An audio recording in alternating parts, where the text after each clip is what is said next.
신약성경 366쪽입니다. 히브리서 11장 17절부터 31절입니다.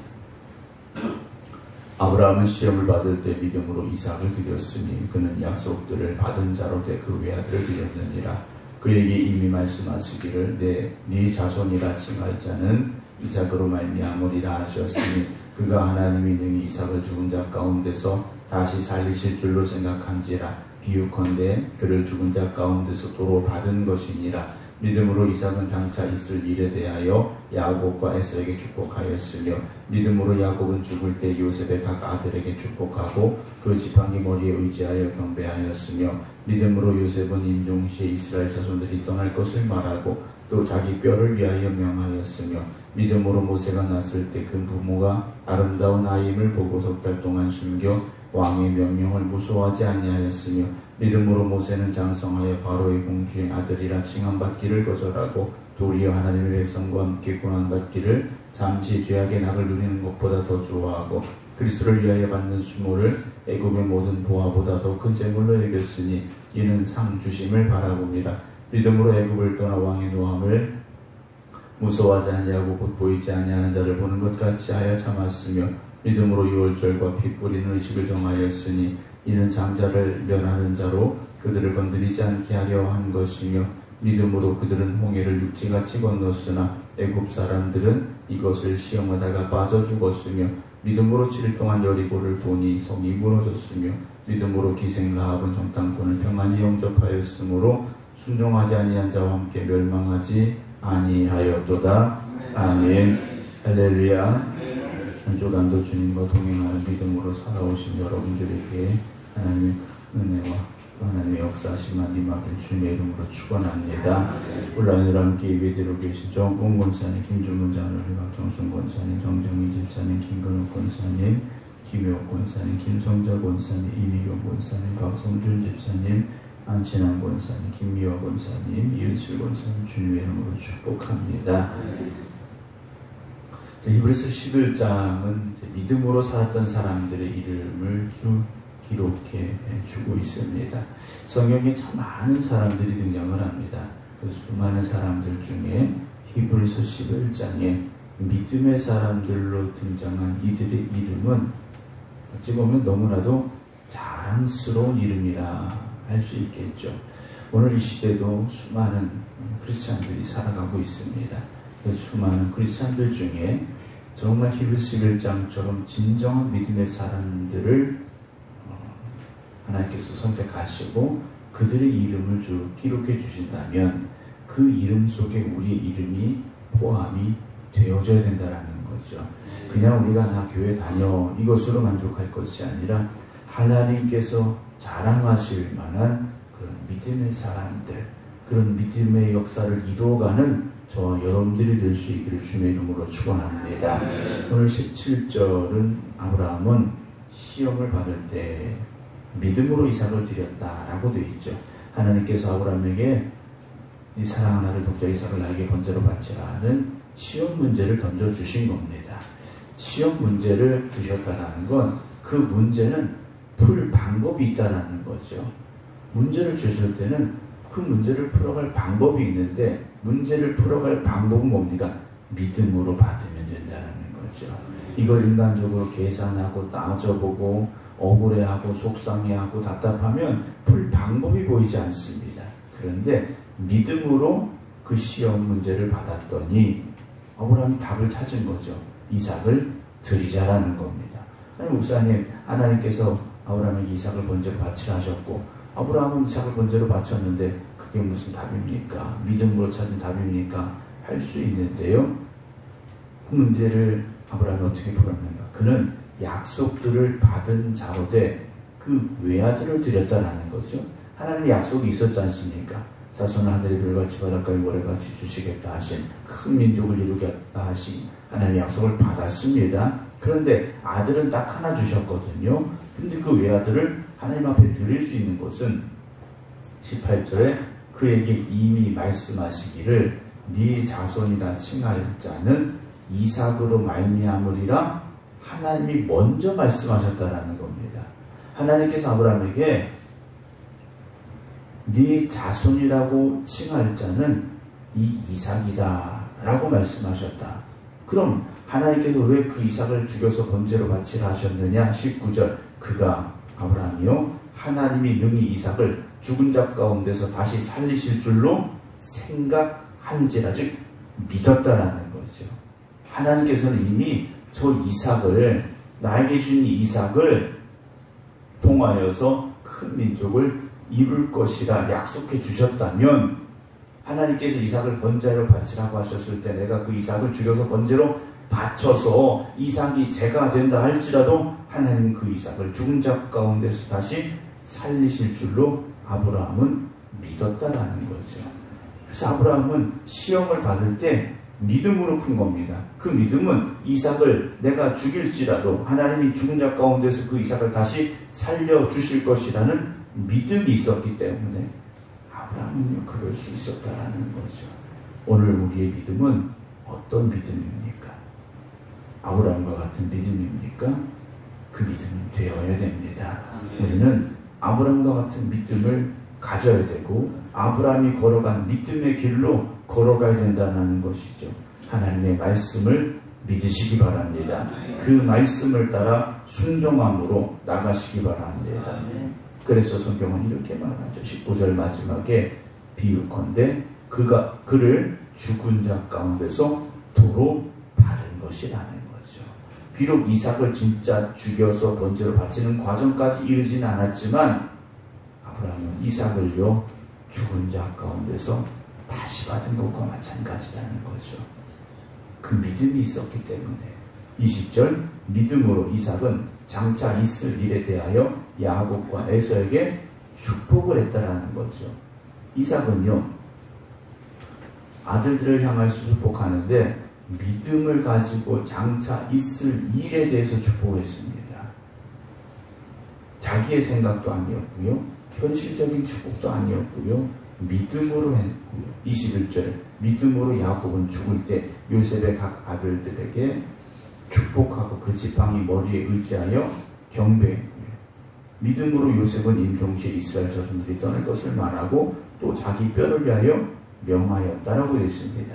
계속 이들을 보면 이삭도 야곱도 요셉도 앞날에 대해서 자손들에게 축복을 합니다.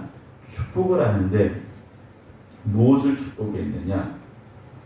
하나님의 선하심과 신실하심을 의지하여 장차 그들에게 임할 하나님의 축복을 믿음으로 자녀들에게 축복했다라는 거죠. 여러분, 우리는 장차 올 것들에 대한 믿음이 있어야 됩니다. 장차 올 것들에 대한 믿음이 있어야 되는데 여러분 앞으로 우리에게 다가올 일이 뭐라고 생각하십니까? 기쁜 일, 감사한 일, 축복의 일들이 되어야 되죠. 그럼 우리는 염려할 필요 없고 걱정할 필요 없고 두려워할 필요 없지 않습니까? 항상 기뻐하고 범사에 감사하면 되지 않습니까? 그런데 우리는 어떻습니까? 걱정하고 염려하고 일어나지도 않은 일에 대해서 먼저 고민하고 먼저 걱정하고요. 우리가 그렇게 살고 있다는 거죠.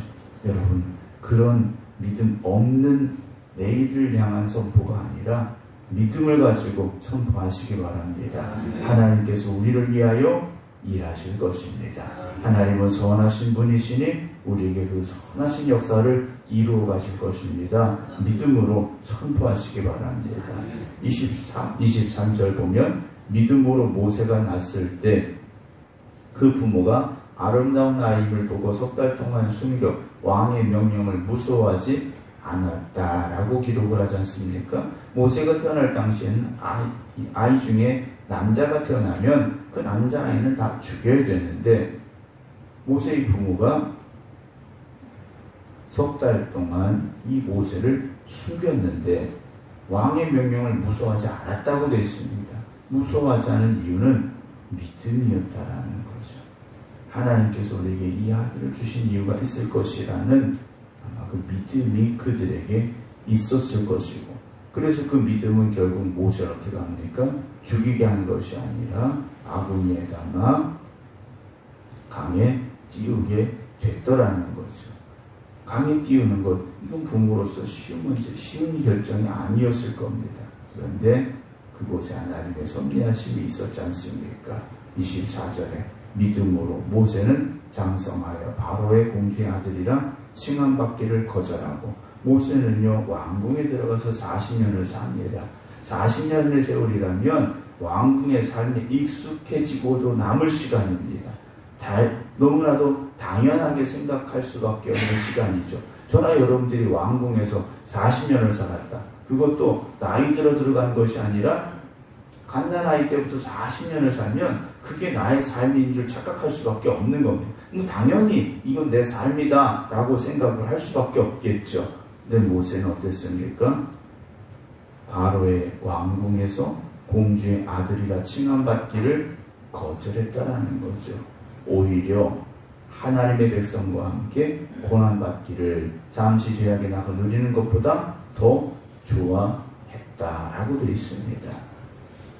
모세 안에 믿음이 있었더니 바로의 궁정의 화려함, 풍요로움이 아니라 하나님이 이끄시는 길로, 하나님의 백성들과 함께하는 길로 모세는 가게 됐다라는 거죠. 그게 어떤 길입니까? 사명의 길이었지 않습니까? 믿음의 사람은 사명의 길로 가야 되고요. 갈 수밖에 없습니다. 편안한 길을 쫓는 사람들이 아닙니다. 여러분, 신앙생활은요, 편안하려고 신앙생활 할 수 있는 게 아니라는 거죠.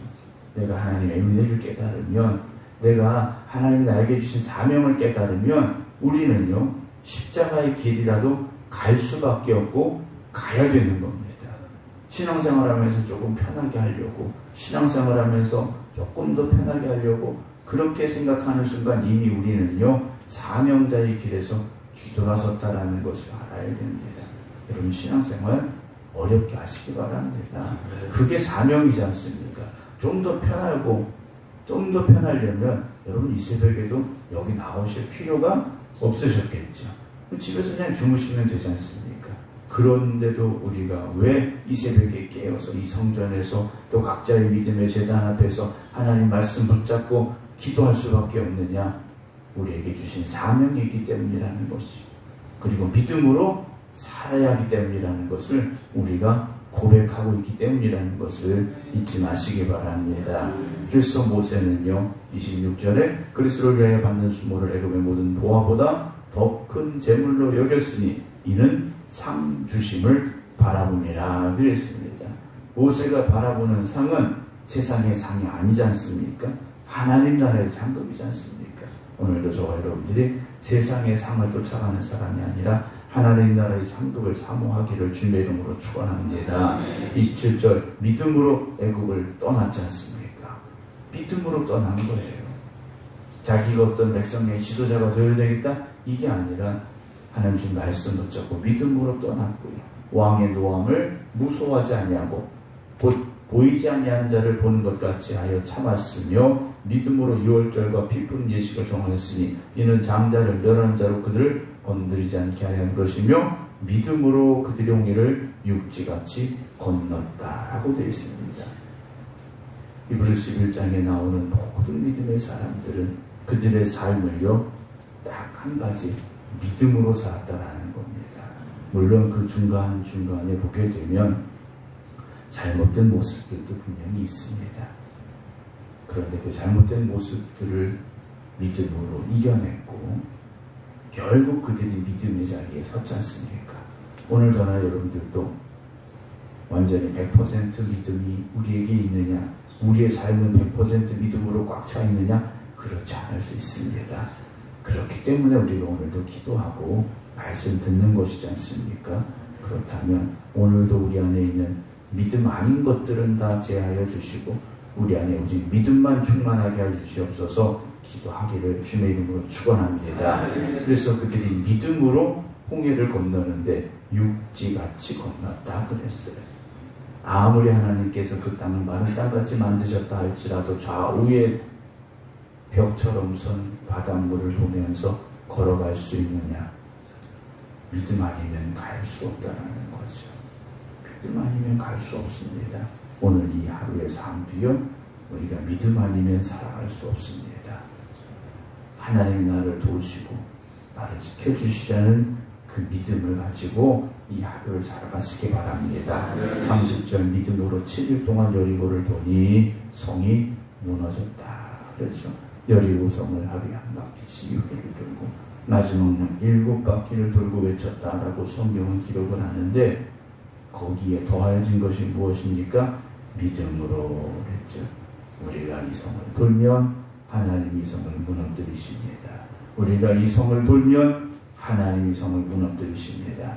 여러분 그 믿음을 우리가 갖기를 원합니다. 우리가 기도하면 우리가 믿음으로 살면 하나님이 일하십니다. 하나님이 역사하십니다. 31절 오늘 마지막 절입니다.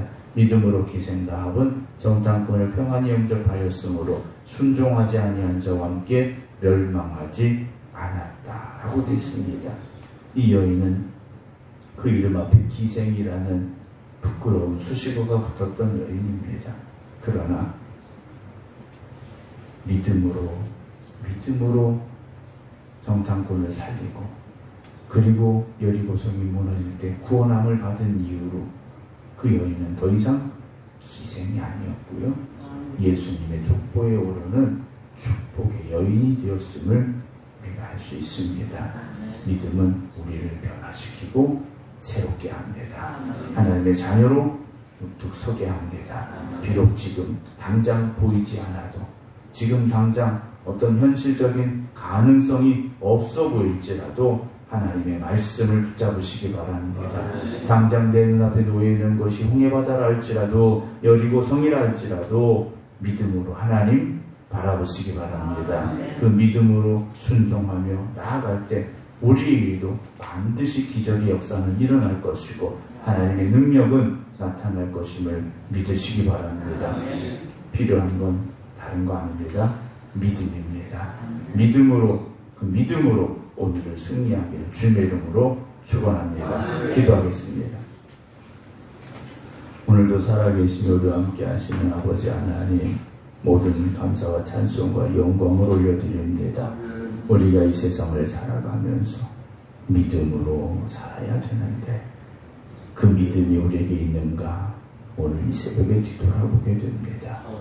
주님, 행여나 우리에게 믿음이 없다면 오늘 다시 간절히 간구하며 기도하는 이 새벽에 성령님 우리 안에 역사하여 주시옵소서. 오직 하나님이 기뻐하시는 그 믿음으로만 충만케 하여 주시옵소서. 내 힘과 능력으로 살아갈 수 없음을 고백합니다. 믿음으로 살아가야 됨을 고백합니다. 믿음 더하여 주시옵소서. 믿음 더하여 주시옵소서. 그래서 오늘도 우리를 위해 일하시고 역사하시는 하나님의 능력을 누리게 하시고 체험하게 하시고 그 믿음의 기적의 주인공들이 바로 오늘 저희들이 되게 하여 주시옵소서. 이제는 우리 주 예수 그리스도의 은혜와 아버지 하나님의 무한하신 사랑하심과 성령님의 감동 감화 역사하심이 오늘도 믿음으로 이 하루를 살아가겠습니다. 기도드리는 모든 성도들 위해 이제부터 영원토록 함께 하시기를 간절히 축원하옵나이다. 아멘.